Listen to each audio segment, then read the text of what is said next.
জয় Shriram slogan শুনে একটা সময় মমতা বন্দ্যোপাধ্যায় খেপে গিয়ে গাড়ি থেকে নেমে লোকজনকে তাড়া করতেন বটে। তবে নব্য বিজেপি বর্তমানে বলতে শুরু করেছে যে শুধুমাত্র রামের একার কাঁধে বাংলা বিজয়ের দায়িত্ব দেওয়া যাবে না। সেই কারণেই তারা এবার পুরনো স্লোগানের সঙ্গে সঙ্গে ডেকে এনেছে কৃষ্ণ ঠাকুরকে বাংলা বিজয়ে তাদেরকে সহায়তা করার জন্য। শুভেন্দু অধিকারী বাবু মঞ্চে উঠে জয় শ্রীরাম, ভারত মাতা কি জয় এই কথাগুলো বলেছেন প্রথাগতভাবে। তারপরেই তিনি বলতে শুরু করেছেন হরে কৃষ্ণ হরে হরে, আর সঙ্গে সঙ্গে নিচে দাঁড়িয়ে থাকা জনতা প্রত্যুত্তর দিয়েছে পদ্ম এবার ঘরে ঘরে। তাহলে একসঙ্গে হয়ে যাক একবার, হরে কৃষ্ণ হরে হরে, পদ্ম এবার ঘরে ঘরে। তা হঠাৎ করে এই এত ঠাকুরদেরকে ডেকে আনা ঠাকুরদের সমাগম কেন, এই প্রশ্ন করায় যারা আমরা দাদার অনুগামী বলে পোস্টার দিয়েছিলেন তাদের মধ্যেই একজন জানিয়েছেন যে রামের পাশাপাশি কৃষ্ণ হরি বিষ্ণুর কথাও বলতে হবে। বাংলার মানুষের কাছে রামের থেকে কৃষ্ণ যে বেশি পরিচিত সেই সত্য সবাইকে মেনে নিতে হবে। দল এই সত্য বুঝতে পেরেছে, তাই তারা শুভেন্দুদার এই স্লোগানকে বৈধতা দিতে শুরু করেছে। শুভেন্দু অধিকারী বাবুর এই মুহূর্তে একটাই বক্তব্য, পশ্চিমবঙ্গে বিজেপির সরকার গড়তে হবে, বিজেপিকে একজোট হয়ে কাজ করতে হবে, সোনার বাংলা গড়াই একমাত্র লক্ষ্য। এই সোনার বাংলার সোনা কথাটার প্রসঙ্গে কিনা জানি না, তবে শুভেন্দু অধিকারী এবং দিলীপ ঘোষ বাবু দুজনে একসঙ্গে হয়ে বাংলার মাটি এবার কাঁপিয়ে দেবেন বলেই শুভেন্দু অধিকারীর বিশ্বাস। তিনি জানিয়েছেন শুভেন্দু অধিকারী এবং দিলীপ ঘোষ একসঙ্গে আমরা হাত মিলিয়েছি, পদ্ম ফুল এবার পশ্চিমবঙ্গে ফুটবেই। রাজ্যটাকে মোদিজির হাতে তুলে দিতেই হবে, রাজ্যে এবং দিল্লিতে একই সরকার দরকার, তবেই বেকার যুবকদের চাকরি হবে, শিল্প আসবে, কৃষি হবে। এই যে শেষ কথাটা, বেকার যুবকদের চাকরি হবে, শিল্প আসবে, কৃষি বাঁচবে, এটা কিভাবে হবে এটার কিন্তু কেউ জানে না, এ সম্বন্ধে কারোর কোনো ধারণা নেই। আশা করা যাচ্ছে যে দিলীপবাবু ওই যে গরুর দুধ থেকে সোনা বানানোর যে প্রক্রিয়াটা সেটা খুব শিগগিরই বাস্তবায়িত হবে, তবেই এই সমস্ত হওয়া সম্ভব। কারণ এইখানে মনে করিয়ে দেওয়া দরকার যে আমাদের দেশের অর্থনীতি শেষ কয়েক বছর ধরে কিন্তু অথৈ জলে খাবি খাচ্ছে। সংক্রমণ তাকে একেবারে আইসিইউতে পাঠিয়ে দিয়েছে। বর্তমানে নির্মলা সীতারামন ছাড়া অন্য কোনো অর্থনীতিবিদের মুখে কিন্তু আশাবাদী কোনো কথা শোনা যাচ্ছে না। ধর্মের কথা যখন হচ্ছে তখন ধর্ম রক্ষার কথাও তো বলতেই হয়। সৌগত রায়, যিনি এতদিন ধরে শুভেন্দু অধিকারীকে দলে রাখার জন্য দফায় দফায় বৈঠক করছিলেন, তিনি এখন অন্য সুরে গান গাইতে শুরু করেছেন। একটা তো রয়েছে তৃণমূল শিবিরের সুর, সেটার সঙ্গে মিলিয়েই তিনি বলেছেন যে মির্জাফর, জগৎ শেঠ, উমি চাঁদের মতো করে শুভেন্দু অধিকারীর নাম ভবিষ্যতে মনে রাখবে মানুষ। তাতে কোনো অসুবিধা নেই। মির্জাফর শেষমেশ হেরে গেছিল বলে মানুষ তাকে নিয়ে বদনাম করে। তিনি যদি জিতে যেতেন তাহলে কিন্তু এমনটা হতো না। ইতিহাসে এবং নির্বাচনে কেউ জিতে গেলে তারপর আর কিচ্ছু যায় আসে না, তখন এসবের ঊর্ধ্বে উঠে যায় মানুষ। যেমন দেখুন, আমাদের প্রধানমন্ত্রীকেও তো একটা সময় মদ কা সওদাগর বলা হতো, কিন্তু তাতে এখন কার কি যায় আসে, তার নিজেরই বা এতে কি যায় আসে। অতএব এতে কোনো অসুবিধা নেই। কিন্তু যে কথাটা খাপে বসছে না সেটা হচ্ছে সৌগত রায়ের এই বক্তব্য যে শুভেন্দুর আসলে কোনোই নীতি নেই, ও ধর্মনিরপেক্ষতায় বিশ্বাস করে না, ও আসলে হিন্দুত্ববাদী, ওকে আর কি বলবো। আচ্ছা, শুভেন্দু অধিকারীর যদি কোনো নীতি নাই থেকে থাকে এবং তিনি যদি হিন্দুত্ববাদী হন, ধর্মনিরপেক্ষ না হন, তাহলে তাকে তৃণমূল দল থেকে আগে কেন বহিষ্কার করা হয়নি? এই প্রশ্নের উত্তর অবশ্যই এখন পাওয়া যাবে না, সেটা তো বলাই বাহুল্য। সবাই এখন নিজের মতো একটা করে খুঁটি ধরে নিয়েছে। একটা দল ধরে নিয়েছে ধর্মনিরপেক্ষতার খুঁটি, আরেকটা দল ধরে নিয়েছে ধর্মান্ধতার খুঁটি। নির্বাচনের সময় কোনো একটা লেগে গেলেই হলো। অবশ্য বিজেপিতে যাওয়া নিয়ে অভিমান থাকলেও শুভেন্দু অধিকারী এবং বিজেপি বর্তমানে এমনভাবে মিশে গেছে যেন আম আর দুধ। আর অন্যদিকে তৃণমূল কংগ্রেস এবং মমতা বন্দ্যোপাধ্যায় আঁটি হয়ে গড়াগড়ি খাচ্ছেন।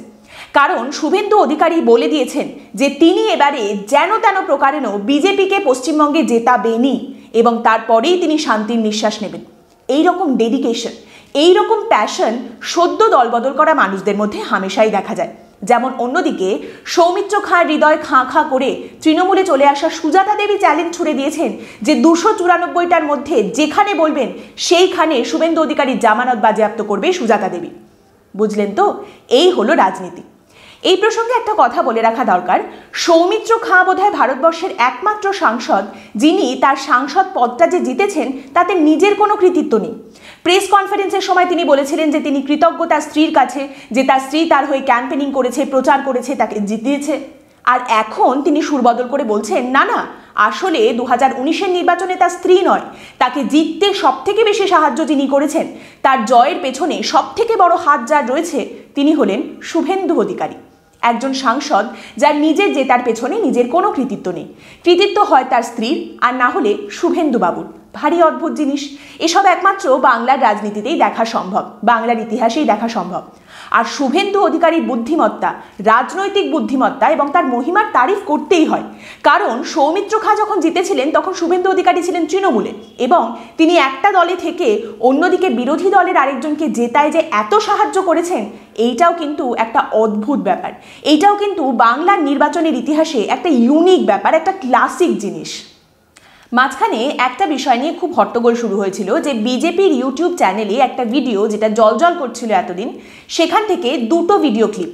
এক হচ্ছে যেখানে নারদার স্টিং অপারেশনে দেখা গেছিল যে শুভেন্দু অধিকারী ঘুষ নিচ্ছেন, এবং আরেকটা যেখানে মুকুল রায় ঘুষ নিচ্ছেন, সেই দুটো হঠাৎ উধাও হয়ে গেছে।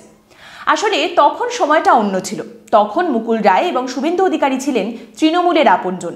তাই বিজেপি মহানন্দে এই ভিডিও ক্লিপ শেয়ার করেছে এবং মানুষের সামনে বলেছে, দেখুন মমতা বন্দ্যোপাধ্যায়ের second in command Mukul Roy কতটা দুর্নীতিগ্রস্ত, দেখুন মমতা বন্দ্যোপাধ্যায়ের সেনাপতি শুভেন্দু অধিকারী কত বড় জোচ্চোর। কিন্তু এখন সময় বদলেছে, এখন শুভেন্দু অধিকারী এবং মুকুল রায় বিজেপির আপনজন, তাই ভিডিও ক্লিপ এখন আর নেই। আসলে ভুল তো মানুষ মাত্রেই হয়, তাই বিজেপি সেই ভিডিও ক্লিপগুলো এখন সরিয়ে দিয়েছে। ভুলটাকে তারা ঠিক করে নিয়েছে, ভিডিওও নেই, কোনো সমস্যাও নেই। ওই যে কথায় বলে না, দুষ্টু লোক ভ্যানিশ। যাই হোক, পুরনো কথা ঘেঁটে আর কি হবে, চলুন আমরা এগোই এবং এগিয়ে যাই ভাইপোতে।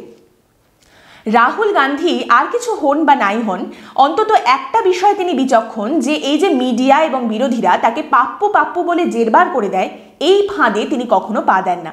কারণ রাজনীতির বহু পুরনো একটা নীতি, বহু পুরনো একটা কথা, একটা নিয়ম, never wrestle with pigs, you will get dirty and besides the pig will like it. বিষয়টা হচ্ছে শুভেন্দু অধিকারী অলরেডি ভাইপো বলে জনসভা থেকে খোঁচা মারা শুরু করে দিয়েছেন। তিনি একটি জনসভায় দাঁড়িয়ে বলেছেন, আমার ভাইপোতে সমস্যা নেই, আমার সমস্যা তোলাবাজ ভাইপোতে। মমতা বন্দ্যোপাধ্যায়ের 1000টা ভাইপো থাকতে পারে, টার্গেট হচ্ছেন সেই ভাইপো যিনি তোলাবাজ।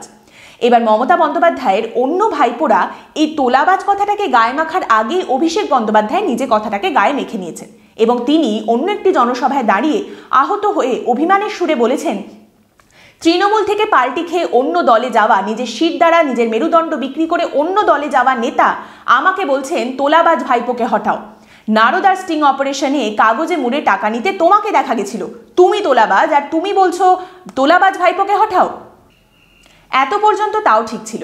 এরপরেই শুরু হয়েছে বাংলা রাজনীতির যাত্রাপালার ঐতিহ্য, আর সেই ঐতিহ্যকে এগিয়ে নিয়ে গিয়ে অভিষেক বন্দ্যোপাধ্যায় সংলাপ ছুড়ে দিয়েছেন মঞ্চ থেকে। তিনি বলেছেন, তোমরা একটা ফাঁসির মঞ্চ তৈরি করো, যদি এটা প্রমাণিত হয় যে ভাইপো তোলাবাজির সঙ্গে যুক্ত, তাহলে আমি নিজে গিয়ে সেই মঞ্চে মৃত্যুবরণ করে আসব। শোনা যাচ্ছে এই ডায়লগ শোনার পরে কে আপন কে পর মানে জবার সিরিয়ালের ডিরেক্টর তার ডায়লগ রাইটারের মাথায় চাঁটি মেরে বলেছেন, দেখেছো এইসব লিখে আনতে পারো না, এরে কয়ের ডায়লগ। কি এত পর্যন্ত শোনার পরে আপনার মাথা ভোঁ করছে, কান ঝাঁঝা করছে, মনে হচ্ছে হায় প্রভু কোথায় এসে পড়লাম? মনে হচ্ছে না? মনে হলেও বা কি করবেন, বসে পড়ুন। টিকিট কেটে ডান্স অফ ডেমোক্রেসির ম্যাটিনি শো দেখতে বসেছেন। 2021-এর নির্বাচন শেষ হওয়ার আগে এই ডান্স অফ ডেমোক্রেসির ম্যাটিনি শো শেষ হওয়ার কোনো প্রশ্নই উঠছে না মশাই। আজকের এই পর্ব সম্পর্কে আপনাদের মতামত কমেন্টের মাধ্যমে আমাদেরকে অবশ্যই জানাবেন। পরের দিন আবার দেখা হবে একটি অন্য বিষয় নিয়ে আলোচনায়।